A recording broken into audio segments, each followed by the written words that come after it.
Alright, so welcome to the Buffalo Mountain Bikepacking Adventure. I've had some questions about kind of bike setup for the event, and people that have not done a bikepacking trip before asking kind of like what I take and where I pack stuff and what my bag setup looks like. So I figured I'd just make a video so that way everybody can kind of see how I am planning to prepare for it. So obviously with there being Thirsty Souls, pizza truck, and beer out there at the campsite, you don't need to bring as much stuff as what you typically would on a bikepacking trip because you're not going to be really cooking stuff.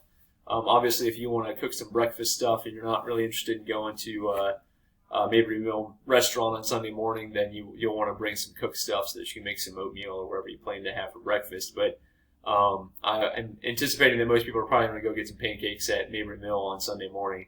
And so in any case, you won't need to bring as much stuff as what you typically would have to if you're going to do a more full-on bikepacking trip. So I kind of designed this with the idea that a lot of people that were going to be going would be people that are first-time bikepackers or kind of beginners, people that are kind of curious about it but don't want to get like the full-on kit, invest in all the bags and stuff like that. So anyways, let me just run through my setup and the bags that I've got, where I pack stuff, and then if you guys have questions, obviously you can post it on the Facebook page. There's a few other guys that have already registered that have done quite a few trips, and so they got this tribal knowledge, and they'll be able to answer questions too and kind of give you tips as to where they put stuff. So this is what works for me. So I'm going to start at the back here. I've got a Rockgeist gondola, which is their dropper post bag. Obviously don't have a dropper post on my Canyon Grizzle, but I didn't feel like I needed the big seat bag that I've got. It's the Revel 8 Terrapin. I didn't need all that space just simply because I'm not bringing as much stuff. So back here in the gondola, I've got my sleeping bag and my silk liner for my sleeping bag, and it fits perfectly in there. I mean, it's perfect. So it worked out really well. I wasn't sure exactly what I would put in there. I knew there would be some part of my sleeping kit, either my tent or something, but in any case, it worked perfectly to have my sleeping bag and my silk liner in there. And then up front here for my handlebar harness, I've got a Revel 8 handlebar harness with their dry bag. And typically I would have my sleeping pad and my tent in here.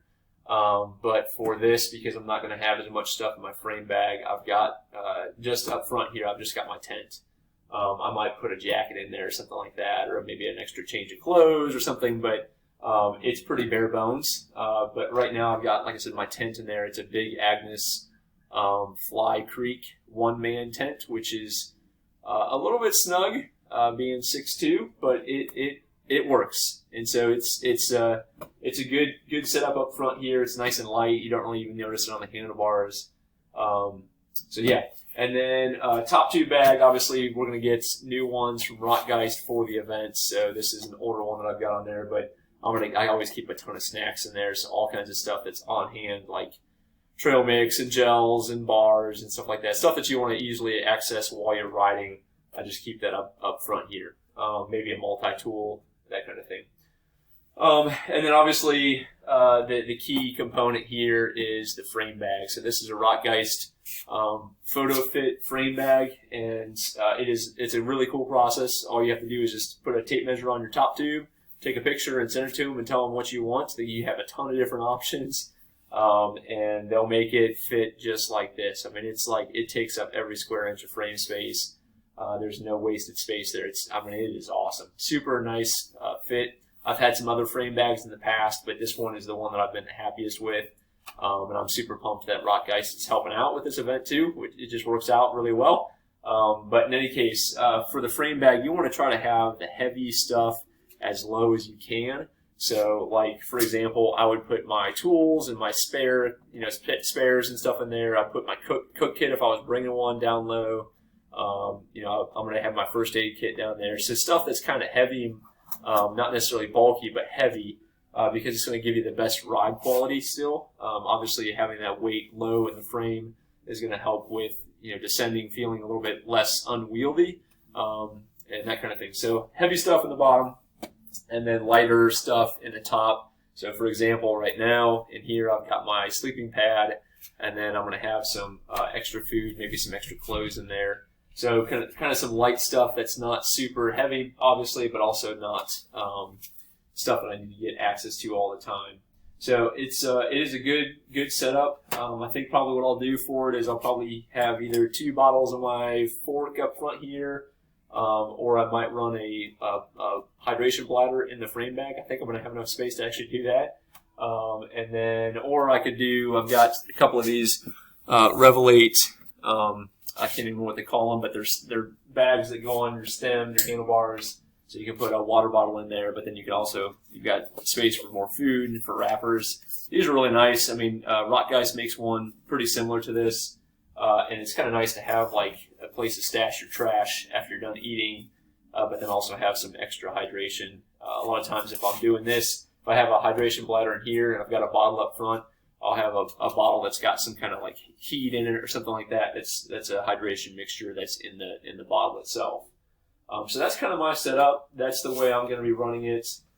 So I think I've covered everything. If you have any questions about the setup, or if you have questions for other people that have already registered that have bike packed in the past, you can post them up on the event page, and that, you know, they'll be glad. I'll be glad to answer questions that are on there, because there's a lot of good tribal knowledge from people that have done a lot of different bike packing trips and stuff in the past. So look in the next couple of weeks, there will be another video about the courses. I'm still working on those, trying to finalize exactly where I want to lead you guys through that area of Floyd and Carroll County. There's a lot to choose from, tons of gravel. Some of my favorite roads are in that area. So my idea is that the long route, there's going to be 2 routes. The long route will be about 90 miles, maybe a little bit less. Then the short route will be less than 60 miles. And so the idea is then that, you know, you've got a couple of different options. You can do the full long route if you want to. If you want to go real party pace and just kind of ride slow and take lots of pictures and just kind of do your thing, then you can ride the short route if you want to. If you ride the long route the first day and your legs are cashed because the hills are hard, then the second day on Sunday you can take the short route back to the cars. Yeah, so I want to have some options for you guys to make sure that everyone's happy with the ride. I think you guys will be pumped about the campsite, but then also the food and the beer that we'll have Saturday night for everyone as well. So like I said, if you have any questions, post them up on the Facebook page, and like I said, look again in the next couple of weeks for a video about the course and some of the camping stuff. Thanks, guys.